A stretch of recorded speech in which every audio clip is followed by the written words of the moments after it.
Now, speaking of rubato, I know in the past you've always been against using music in commercials. I remember one time, I was listening to in the studio, and you were telling Redbeard that you didn't want Burger King using the Best of Times because you were afraid it would turn out like the Best of Fries. Yes. Now, what makes the Volkswagen commercial different? Oh, I just sold out completely. I said, what the hell? How old do I have to be before I sell out? What am I waiting for? No, what, 90 years old? Oh, I'm still not going to do that. No, I'm only kidding.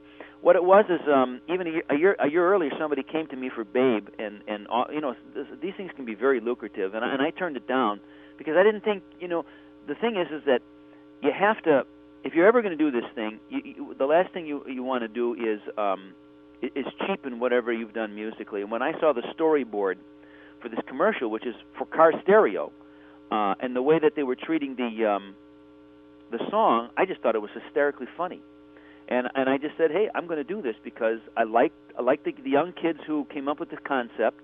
I like them. I like their storyboard. I like their attitude. And I said, hey, I'm going to try and see what happens. And man, it was the best. You know what it is? It was the best thing I have done in the last 10 years since Show Me the Way, really, because it resurrected Mr. Roboto in ways that, I can't go anywhere where people haven't got a story to tell me about Mr. Roboto suddenly. No one's mentioned that song to me in years, and marching bands are playing it, There's a marching band arrangement. I can't imagine trombones going bum-bum-bum-bum-bum-bum. But it's fascinating what's happened to the song. A lot of young kids, once again, come up to me and says, "Are you Mr. Roboto?" Yeah. So it's been remarkable, and really, the minute it came on the air, the greatest hits, 6 greatest hits, came back on the chart and stayed on there for almost 3 months. Wow! Because of that commercial, that's an amazing thing.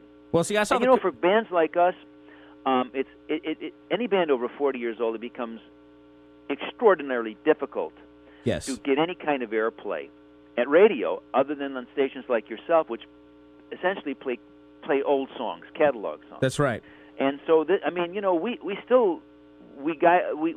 people, musicians who are still making records, we want to be played on the radio. We feel we still have something to say musically, but it is so difficult to get on that we have. I think just read something. Sting recently just released his new single that's in a commercial immediately because we realized that we have to figure out alternative ways of reaching people. It's become very difficult for people to even know you have a record, and that's why I appreciate coming on your show and blabbing my big mouth about mine because